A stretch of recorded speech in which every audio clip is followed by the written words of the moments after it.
What's going on, guys? Welcome back to RC Every Day. Back again with the Zill. I didn't think you'd see that again, did you? So, we built this truck last year. I wanted to put a different body on it. Boom wasn't there with the parts yet. They got the longer chassis rails. The last video you saw this, we put the Blazer body on it, the military one that I've been setting aside that I haven't been able to work on. I don't even know where I put the dang thing now. Oh, there it is. Okay. So, I don't know. I don't know what I have a stigma with the boom trucks. I like them so much the way they are, the way the body and stuff works, the way this truck drives, the way the battery box is. You don't have to take the body on and off. It's a great driver. I like driving it so much the way it is. I couldn't bring myself to change it after I'd spent 2 days and a whole bunch of work trying to change it. You remember we worked with a Jersey Scaler to make some different mounts for the Chevy bodies on the adjustable wheelbase BRX-01, and those were working great. I don't know, the stars weren't aligned yet for me. I wanted to go for a stock look. The right tire size does not exist. This size tire looked really good on it, but the right wheel doesn't exist. And I know I tried reversing the other ones. I don't know. These tires were a little too big. The ones I was using were a little too small. And it seemed like most of y'all didn't like it either. Had a bunch of people screaming in the comments on social media and everything to put it back, put it back. I put the Blazer back. Nobody cared about the Zill. But I cared about the Zill. So we're going to mess with this a little bit today. I have the new bumper, winch bumper from Boom on order. It's been about a week already. Guess those weren't in stock in the States, so we're going to do that at the end of the video. But I noticed when I got this back together that after the trip to Illuminati, I got some scratches on the hood driving it all the way down to the bright satin lagoon paint. It's very blue, and then you put the rust streaks over it and it turns this kind of cool muddy aqua color, whatever you want to call it. So again, I think this was the very first time I tried the sponge stuff. I was sponging on an actual AK product. It was a crusted rust deposit, so it's totally different than using the acrylic paints. And learned a lot of stuff about how it smears and wipes over as you add it. So it wasn't the best work. The grill actually came out fantastic. I love that. The wheels and stuff look good. I'm happy with all that. I love the little truck, so we're gonna do a little repair work on the Patina. I'm gonna add a little bit with my new techniques, and I think I'm gonna use the matte clear over it to help protect so that stuff doesn't happen anymore. Again, I posted about the matte clear. Everybody's like, oh, you should do this. I've done everything but the matte clear before. So we've used satin, we've used nothing. The matte seems like it's going to work. We did that on the old red video last week, and really seals things up. So that's, again, all the professionals, all the videos I watch that teach the sponge method, all the model military dioramas and the trains and all those guys that are masters at this kind of weathering stuff, that's what they use. You do the matte clear between every layer just to protect it. You can go on top of it and keep adding to it and doing stuff to it. And it's kind of the same premise that I was doing with the satin clear, but matte clear is much more better. So I was originally thinking I was just going to touch up the hood and call it good, but I'm kind of thinking we may, because there's some areas that needs addressed. Like the doors barely have anything on them. I'd like to hit the tops of the fenders a little, maybe just do the top surfaces. And that fits perfect with our hood right there. And luckily I just put this body back together the other day, so we have to pull it apart again. These are pretty easy. You got 2 screws, one back here on each side, one in the toolbox down to the frame, and the bed is free. You have one long M2.5 self-tapping screw in the bottom into the cab, and then you've got one right here that's a short M2.5, and then basically your body's free.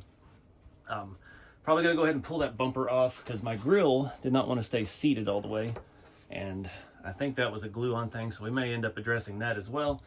I'm trying to remember how the glass comes out. I think I had to glue it all. I don't want to spray on anything with glass. We've already scuffed up the glass and stuff, so I don't want to do any of that, but it'd be cool to add a little bit. These doors are very, very tight to open, but we could get some bottom of the door edge and have some fun with stuff like that. So yeah, let's get the rust bucket out and start tearing this thing apart. All right, easy enough to take apart. The only thing that was a fight was getting the battery connector out because it's just barely long enough to stick into the battery box. That's the only issue. We could lengthen that just an inch and we'd be all right, but I don't want to mess with it. I was looking on the website at this bumper.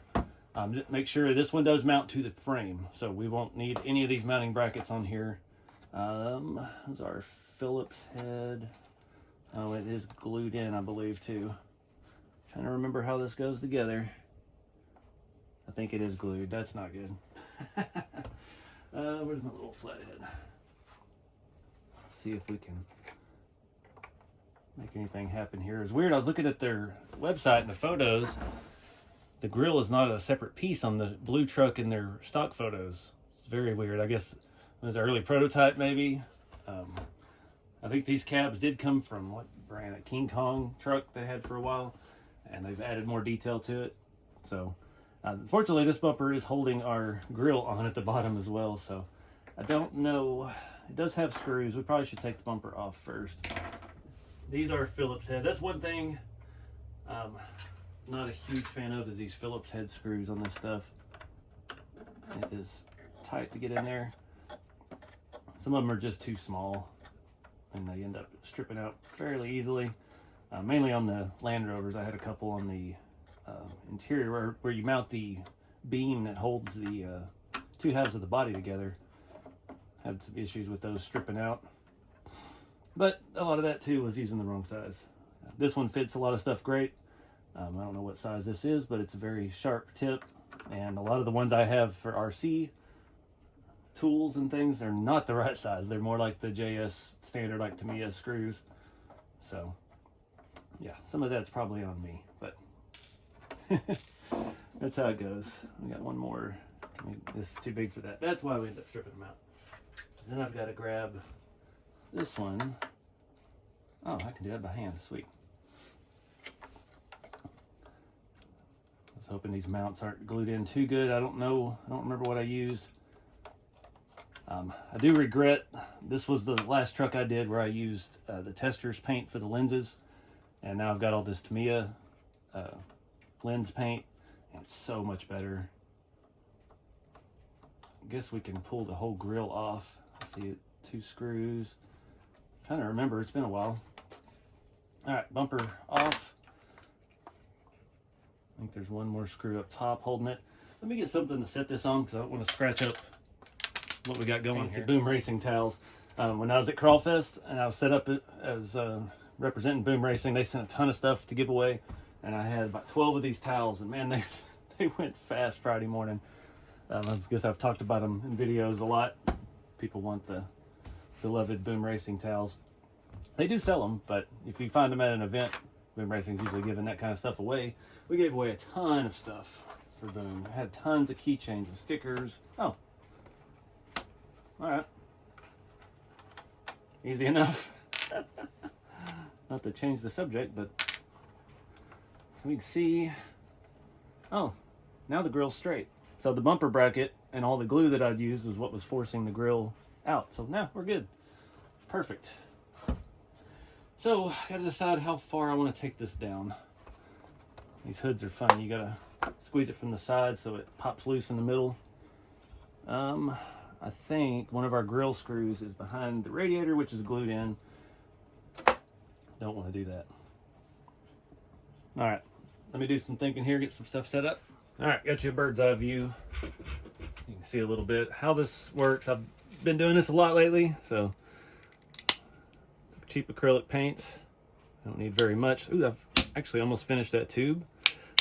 I'm gonna do just a little bit of the lighter shade. This is burnt sienna and burnt umber. Got my sponges, and yeah, I'm just gonna start applying it on the top surfaces, mainly on the painted parts. I'm gonna try to go real light. So I learned, every time I do this, I learn more and more.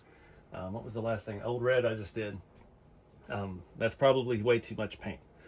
Less is always more. I know it's something you always hear, but it's hard to practice. It's taken me a lot of years to get that in practice. Probably should wipe off some of the dirt off of this body.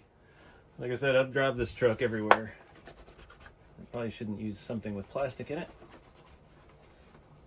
Got some dust in here. This thing's been upside down. Every time me and at Ease RC are at events, we always drag race our boom trucks because they are pretty quick, and these things are just fun.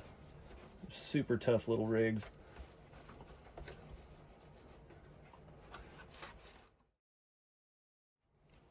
So just kind of get it in the middle of this and start spreading it out. The thinner the better. I don't know if paper plates are really the right thing to do this on, but it's what I've had. It's easy and disposable. I'm just going to start right on that. Kind of changing directions.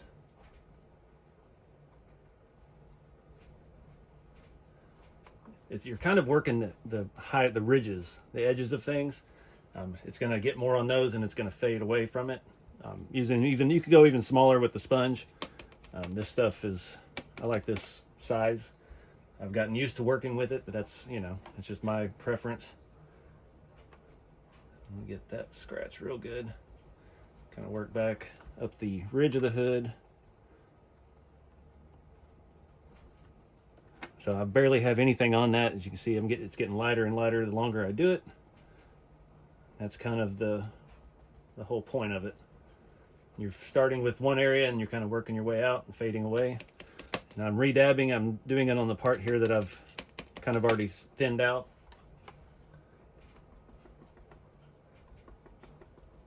Trying to get a little bit up around that cowl because it doesn't match the hood at all. It's getting pretty thin now.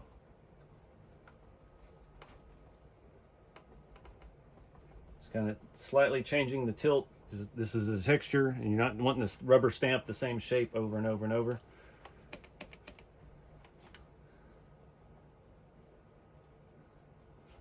And the good thing is too, like I'm smearing this on the fender right there. And you can use like the Cow RC hide wipes. It'll take that right off. So ideally you would want to take the hood off to do this, but being lazy. Trying to get up on that cowl a little more.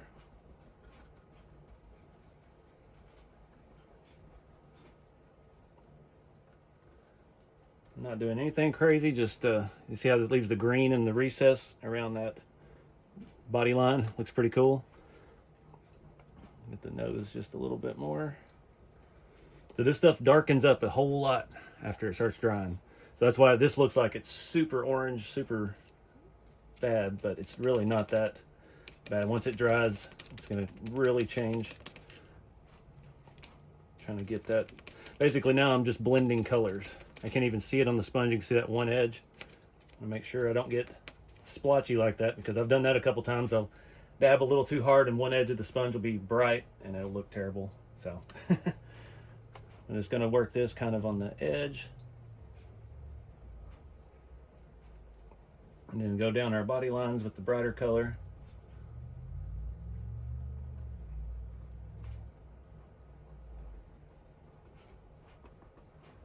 And if you mess up an area, you get it real too thick, just keep dabbing at it. Dry this thing out, get a fresh sponge and just start dabbing over it.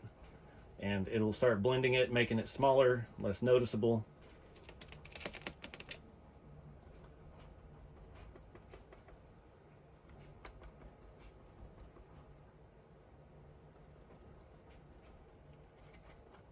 These mirrors out. The drier it gets, the more freedom you have is to move around. You can just start doing like random areas, because there's barely any on it, so it's just going to start building up on the edges of those little flaps on the top. And there's barely anything on that sponge. So if you get a dot here or there, it's not really going to matter. It's not like you're dabbing a giant glob of it right there in the middle of everything. See, now those look way more prominent. Just try to work around the edges.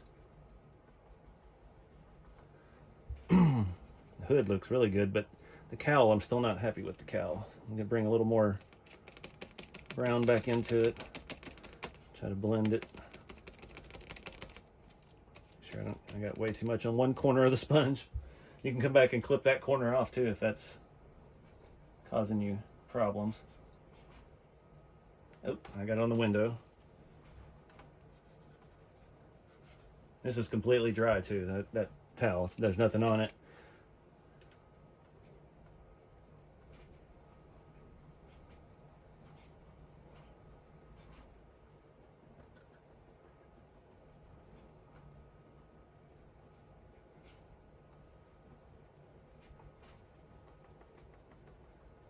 Work that hood ridge a little bit more.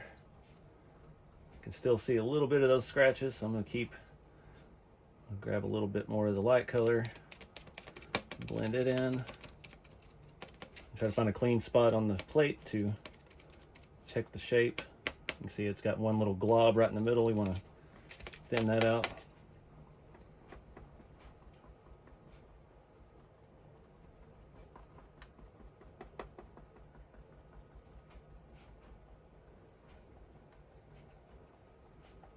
Did good not to get it on that fender. I don't know how I ended up over here getting it all over.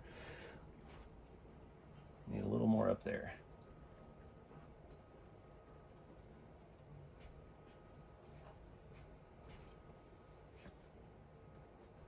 You can see I left a little dot trail. I don't know if you can see that.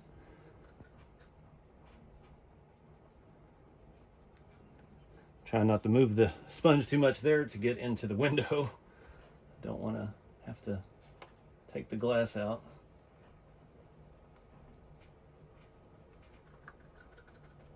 But like that, you can kind of see there's a consistent dot. So I'm going to switch to this little dry edge of the sponge. And I'm just going to go crazy up here. Just try and pull out as much of that as I can. You can even wipe it a little bit. It's already pretty well dry. This stuff does dry fairly quickly. Those dang windshield wipers in the way.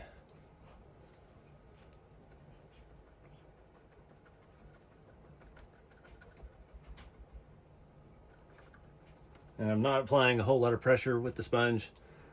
Probably contracting it halfway, like that much. If you get real dry, you can really start getting into it, but then you start getting more absorption into the sponge, and then your sponge is kind of ruined after that. You won't be able to do any of the dry techniques. So I'm gonna play around with the fenders for a minute. I wanna make this video 3 hours long, and some of you guys would like that. Try to blend the rest of this front end to match the hood. We'll let that dry a little bit, and we'll see kind of how it looks. I'm trying not to hide completely what was there, just trying to fix some damage. You can still see those scratches a little bit. So I'm gonna play with that a little bit more. These dang scratches were deep. I don't know what I hit.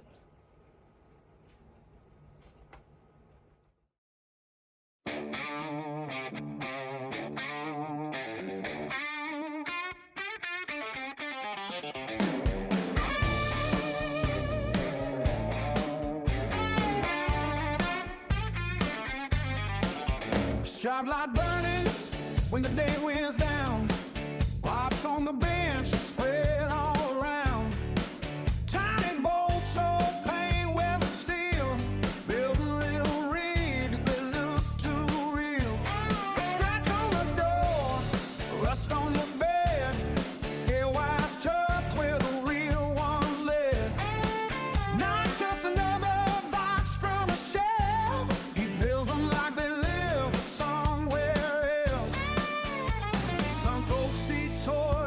Some folks see play, but there's a whole lot of craft in RC every day. RC every day. Where the small wheels roll with a big old soul. RC every day. From the workbench light to the trailhead road. Patina, paint, and a steady hand. Little trucks doing what big trucks can. One more build, one more run, one more story on the way. RC every day. Yeah, RC every day. Rat rods, crawlers, shop truck dreams. To me, semis and weathered machines. RC4WD with the body set low. Old red rust with the slow crawl sole. A chassis stretch, a flatbed long. The busted idea turning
trust. If you love the little things done right, you know where to spend your time. I see every day where the small wheels roll with a big old soul. I see every day from the world bench light to the trailhead boat, the Patina paint and a steady hand. Little trucks doing what big trucks can. One more bill, one more run, one more story on the way. I see every day. I see every day. I see every day. All right, guys, getting ready to start on the bed. I'm digging how this has come out. The hood is not my favorite part. That light color really shows through, but got the doors blended to the cab, rockers. Didn't do crazy on the back of the cab. Main focus was just carrying the top surfaces theme over to the doors, the roof. Got our rockers kind of blended in better. I went around. You don't have to do the whole thing, but if it's that rusty on top, like the fender, you're gonna have speckled rust throughout. So I kind of just come back and do the edges, put a couple dots like across the whole door, kind of bad here, and then blend it together. I'm digging it though. I think it looks much improved. I don't think I'm going to spray the matte clear on it. I don't want to take this body apart any further than we have. Like I said, that front is, we'd have to start cutting glue stuff off. Nah, it'll just get scratches, and we'll do this again later. But I've switching to a fresh sponge. That one was starting to get dry, and you can kind of feel it sticking. And that's when things stop going your way. So we're going to use a new sponge and start on the bed. This is going to be a little more challenging because lots of little tight corners, edges, gaps. So my main focus is just going to be the top surfaces again, and we'll blend the edges and things like that, just like we did on that. Focus on like these ridges on the body, get our fender lip, our tailgate thing. Unfortunately, I broke my license plate off, and I forgot I actually had it screwed in. And now there's a broken screw and a tiny screw stuck through there. So that's always fun. Didn't even bother painting that part. So let's get to work.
All right, guys, spent about an hour doing that. I just kind of, I don't know, hurried around the bed.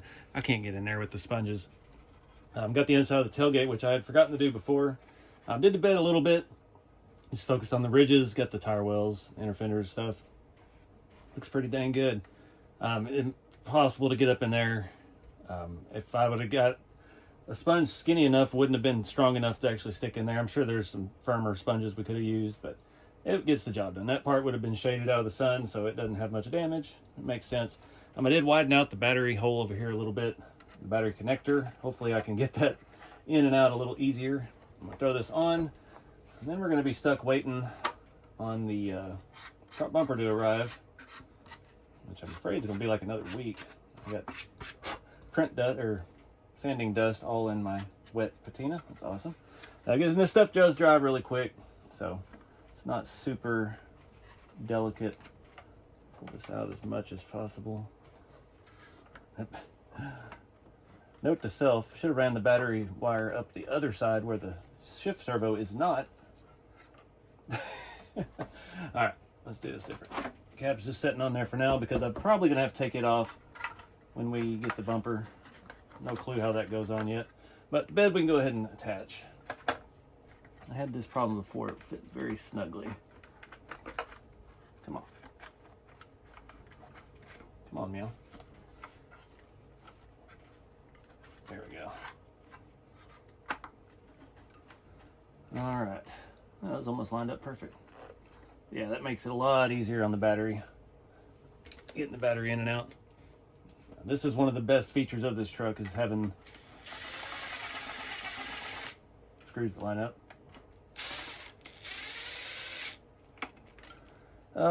Having the battery so easily accessible. You can get a pretty good sized pack in there. All right, those now need the regular M3 stuff for the back. It has these little detents, these little stainless steel detents that pop everything closed. Tailgate's the same way. For some reason my tailgate wouldn't open. I tried to open it to do the rust on the inside and it was not cooperating, so we're just gonna leave it as is. I need to add some scale stuff to this truck. I haven't yet to do that. Oh, there we go. Little skid plates. Again, I love this chassis. It's fun to drive. It's got all the protection underneath. You can beat the snot out of this thing. All right, how tight is? There it is. That one scared me there for a minute. Make sure everything is lined up, jiving. But look at the underside. I mean, it's flat, full protection, metal drive shafts. Boom stuff. They don't need chassis or drivetrain upgrades out of the box, but they make everything under the sun for the bodies. We'll just pop. Oh, I remember now why I did those first, because those screws in the back of the cab stick out. All right, where's my little flathead?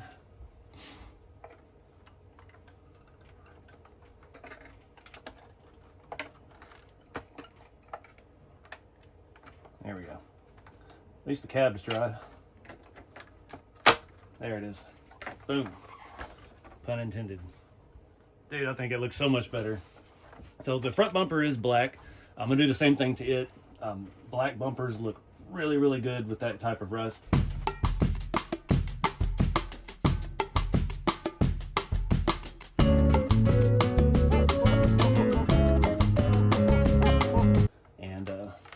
Gonna look fantastic on there. I'm not gonna put a winch in it or anything. This is just my fun beater truck, but having the extra protection, I mean, this is just plastic and it's not super flexible. I mean, I haven't barely even scratched it, honestly, the way it tucked up in there, but have a little extra protection. They had a rear bumper too.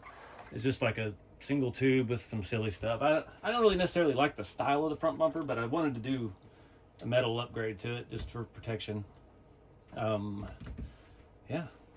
Sure it kind of blends together, didn't overdo the bed. I think it looks a lot more evenly done. That was the biggest criticism I got when I did it the first time, is that I did all the panels separately and then they didn't flow. It didn't look right. Like the hood was completely hammered and the rear fenders were completely hammered, but the door and the side fender were all right. So blends it all back a little bit, makes it look more uniform, like it actually sat in the field forever before somebody got it running. So anyways, I think it's good. I like this little truck a lot. It was so easy to rust these wheels with the sponge. You just hit the outside edges, and you hit the inside edge, and boom, you're done.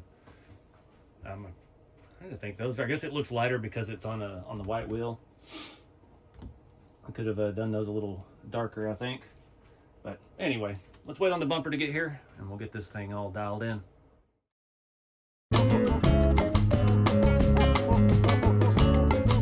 Well, guys, it's been about 3.5 weeks since I started filming this video, and my bumper is still not arrived, so we're going back with the stock one. I don't know what's going on. It hadn't even made it to the United States yet. They're having some issues with the other part of the shipping, and yeah, went back and forth with customer service, who talks to me like a child, so I just asked for a refund, and we're gonna put the stock bumper back on. I hit it with a sponge, and it is drying with the matte clear on it at the moment. And yeah, got the mounts glued back in. It actually worked a lot better this way. Before they were pushing out, and yeah, now it ought to be pretty dry by now. Get that new bumper stuck back up there and bolted on, and wrap this video up. I hate that it took so dang long. This video should have come out weeks ago, but yeah, here we are. So yeah, let's get it wrapped up, get this truck back complete. Right, guys, well, now it's done. We could have wrapped this up a lot earlier. Just nice, match the body. It didn't do anything crazy with it. Again, I really like this truck, and I'm gonna quit trying to change the body on it, quit trying to change all that jazz. It just works the way it is. It's fun to drive, and it's easy to take the battery in and out, so it's a great runner, and I enjoy that part of it, which is kind of rare for me. Usually the build is more fun than the drive, so having something that actually drives good and just stop messing with it. Haven't figured out what license plate I want to put on it since the other one did break off, but we'll figure something out. Nice rusty little Patina truck. I wasn't super in love with that bumper anyway for the front. It was kind of a tube with a winch mount, and yeah, a little bit not my style, but there's only one available for it, so that's kind of why I went that route. But hopefully we get a refund for that. It was about 40 bucks with shipping and everything. That never got used. So anyways, these are the Boom Racing BRX 01 adjustable wheelbase. Sorry. They're very similar to the 02s, a little bit different with the frame design, but not that much different. That's why I keep calling it the 02, because it drives like the 02, and they've been actually a really, really cool little platform. I have considered getting the linked version of this just to see how it compares. I'm a really big leaf spring fan, and these boom trucks with the leaf springs really work well. So I'm not sure what I want to do yet, but they're expensive investment, obviously, especially when you start getting good electronics in it. Get you a Fusion Pro, nice servo. But anyways, have fun with the Patina. Don't be afraid to try it. This was my very first attempt ever, and then we went over it with a lot of experience later, I guess we'll call it. And I did not do anything with the grill. The grill looked good the way it was, so I'm just gonna rock it like it is. It's a cool little truck. It's fun to drive, and that's the main thing. As long as I'm having fun with it, doesn't matter. So appreciate you guys watching. Get out there and have some fun with the hobby. Keep it scale, and I'll see you next time.